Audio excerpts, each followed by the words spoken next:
É tipo, você começou a ver ET e do nada, tipo, em casa assim, aí pá, vi ET. Mas foi em casa? Sim. Não, eu comecei a sonhar com ET. E aí, no meio desse processo, eu sonhava muito com seres, com ET, com tudo. Meu processo de sonho sempre foi muito, muito intenso, assim. Depois que eu fui entender isso, né? Os recados. E aí, o meu pai, tá vendo? Ele começou a...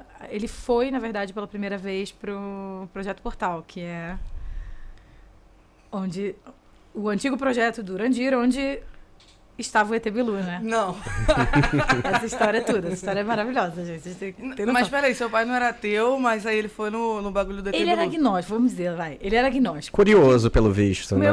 Meu pai e minha mãe, eles têm uma formação de ciências sociais. Meu pai, minha mãe, meu avô e minha avó, todos cientistas sociais. Então, bem questionadores, né? Mas acho que meu pai é muito agnóstico, assim, sempre buscando coisas. E aí teve um amigo dele que foi nesse Projeto Portal, teria visto um ET e teria contado para o meu pai que eles estariam fazendo não só uma cidade, que eles estariam prevendo um grande cataclisma na Terra, e estariam fazendo não só uma cidade, como um disco voador, e que os ETs teriam passado as coordenadas de fazer um disco voador com energia magnética, que seria a energia do futuro. Aí meu pai, muito fascinado, falou, quero ir lá ver. Foi uma vez, não viu, foi 2 vezes, não viu, que tinha uns centrinhos no Rio. Aí foi lá no de Mato Grosso do Sul. Mato Grosso é aquele do Vale do Amanhecer, da Tia Neiva? Não, é Corguinhos. Corguinhos?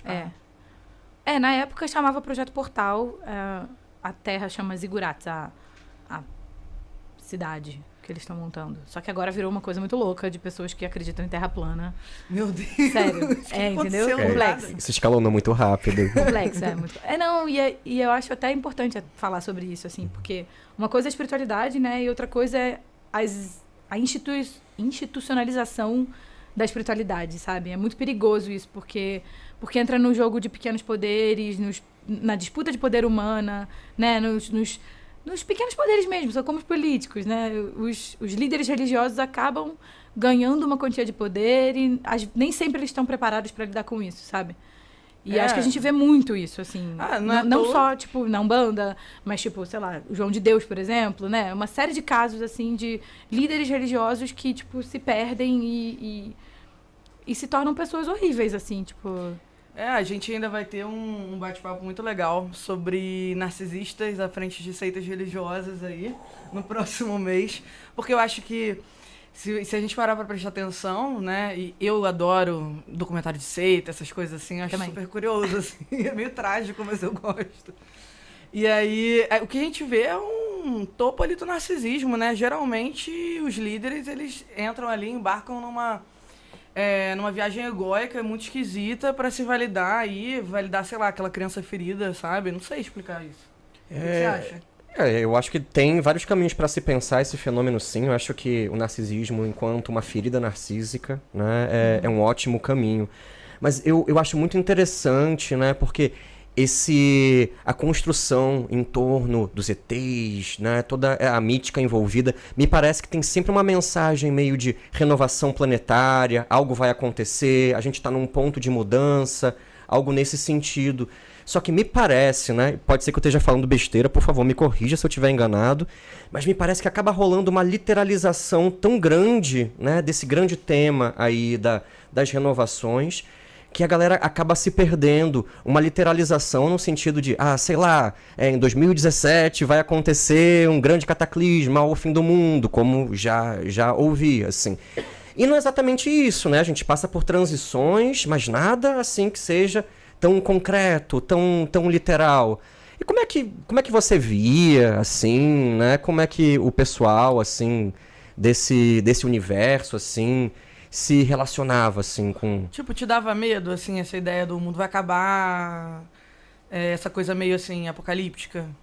Cara, eu virei vegetariana com 11 anos de idade porque eu achava que a gente estava destruindo o planeta. Eu sempre fui preocupada com a mudança climática desde criança, entendeu? Que maneiro. Porque eu fui educada assim, tipo... Eu não tomava Coca-Cola porque era o líquido negro do capitalismo.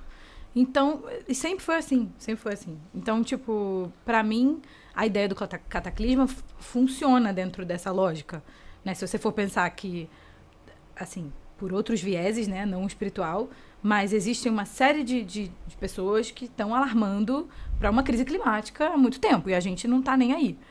É claro que a gente já está passando por... inclusive, a pandemia foi um sintoma. Tipo, a Terra está com sintomas de que as coisas precisam mudar e, enfim, né, os níveis de aquecimento global e de gases poluentes, enfim. A gente sabe o quanto que, né, os povos indígenas estão alertando para o quanto a gente está comendo o planeta e destruindo o planeta. Então, assim, acho que não é negar isso, né? Olhar para isso, mas não de uma forma profética. A gente não pode romantizar o fato da gente estar comendo o planeta, entendeu? Assim, claro, uma profecia, porque é óbvio que isso vai acontecer. É muito óbvio que vai dar merda, porque a gente está destruindo o planeta, achando que se a gente usar menos copinho de plástico vai resolver, e não é isso que resolve. O que resolve é parar as fábricas, é parar, sabe? Sim, é mudar a forma que a gente usa energia, é mudar a forma que a gente trabalha, assim, parar a guerra, parar a bomba, sabe? Para carro. Parar carro, sabe? É um negócio... E aí, e parar avião, né? E assim... E começar a pensar em outras formas. Sustentabilidade. Sustentabilidade é um negócio que é uma... Para mim, é um approach totalmente errado. É uma palavra errada para... Sabe? Você acha que pensando em sustentabilidade, você meio que compensa o mal que você faz no planeta. Tipo, não é possível pensar em sustentabilidade com essa mentalidade capitalista que a gente tem hoje. A gente está comendo o mundo. Ou a gente para de comer o mundo e pensa como congregar com o mundo, com a natureza, né? E aí que eu acho que entra a espiritualidade. É a gente adorando os orixás, os ancestrais dizendo como é que a gente se conecta com a natureza de forma profunda, como é que a gente faz parte disso. Eu acho que o capitalismo, ele tá sempre ali, né? Fazendo com que a gente se afaste da nossa própria essência, né? Você precisa consumir para você se sentir inteiro, né? Você precisa ali de mais coisinha, tá faltando, olha esse buraco no seu peito aí, sabe?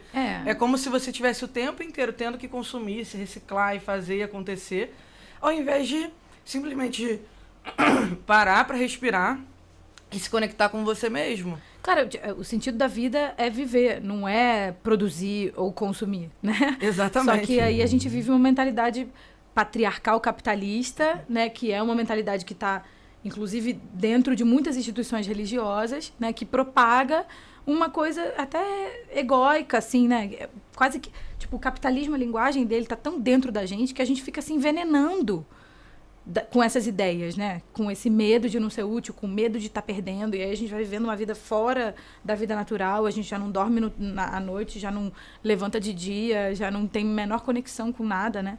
Enfim, não era nem sobre isso, mas sempre é sobre isso. Tipo... Sempre é sobre isso. E aí é isso, tipo assim, é muito fácil ter uma profecia sobre isso, porque é o que está acontecendo no mundo. A gente não pode negar isso. Exatamente. Só que não dá para romantizar, né? E aí, dentro desse papo de ETs, claro, assim... Gente, você pode ver ET como um ser espiritual que vive em outro planeta, né? Ou em outras esferas, em outras dimensões. Tudo que é fora da Terra, né? Os nossos ancestrais talvez sejam ETs, porque eles não moram na Terra, né? Eles vêm de outras instâncias fora do plano material. Eu acho que é muito presunçoso a gente achar que só tem a gente aqui, sabe? Tipo... Eu acho que tem. Tem mais gente por aí, isso aí é uma certeza. Nunca vi, mas também não estranharia se aparecesse. Eu já vi. Eu já vi, posso dizer. E como é que foi isso? Foi muito intenso. Eu já vi algumas vezes, né? Mas a primeira vez foi bem intensa, assim. Foi também com 19 anos. Enfim, passei por... É porque lá tem toda uma forma, né? É uma fazenda lá no Mato Grosso do Sul, em Corguinhos, e... coisas muito, muito, muito estranhas e diferentes acontecem ali. Né? E isso é inegável. Na época que eu ia, não tinha ninguém cagando regra sobre o que estava acontecendo ali.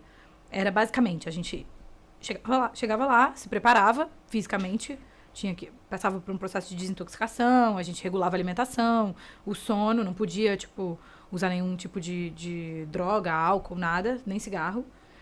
E aí a gente passava numa trilha que era, teoricamente, um vórtice de energia.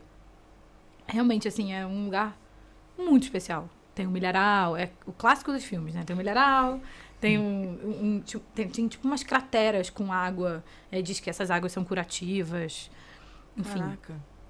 É um lugar muito especial. E você, assim, primeiro, olhando para o céu, você vê muitas coisas se movendo. Isso é inegável, né? Muitos UFOs naquela região. E aí, o que a gente fazia era chamar telepaticamente. A gente, tipo, se conectava com aquilo, fazia fogueira, pedia proteção, né, para salamandras, para os elementais que estavam ali na floresta, até porque ali na trilha passava onça, passava cobra. Então o fogo também protegia. E aí passava por lá, pela trilha. E na trilha, primeiro assim, muitos efeitos visuais e muitos efeitos sonoros que não são possíveis de ser humano nenhum reproduzir, sabe?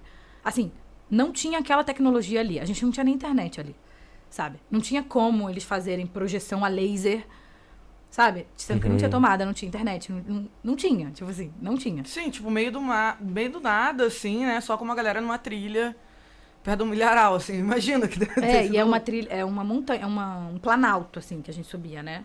Essas montanhas quadradas, sabe? Sim, tipo uma chapada, né? Ainda fazem esse rolê, porque eu já topei, assim.